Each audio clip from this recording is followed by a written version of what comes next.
Hey everyone, welcome back to Crafting Life I Want. Today in the shop, I'm going to show you how to turn this, a common railroad spike, into this, a forged cube twist meat turner. This was a commissioned piece from a family friend, and it's for her brother for Christmas, so I am super excited to show you how we got there.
So the next clip should have been the primary twisting clip for this video, and I apologize that clip got lost while I was transferring files back and forth. I'm going to put a link on the screen now to another video that shows how that twist is supposed to look.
I am super happy with how this turned out. This is my first meat turner, my first time ever doing a cube twist, and with both of those things, I am really blown away with how well this turned out, and I'm super happy with the final product.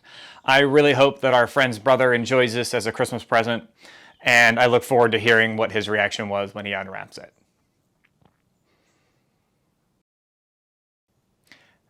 I just want to say thank you to everyone that's watching. It's really appreciated. If you haven't already, please like and subscribe below. You can also find me over on Instagram at craftingalifeiwant. And if you'd like to support the channel at all, you can do so by heading over to Patreon or buy me a coffee. We also have memorabilia and things with our logo on it. You can do that at Teespring. I'll put links to all of that in the description below, but really just watching our videos is all we ask, and we really appreciate it. So thank you for watching, and I hope you catch us on the next one.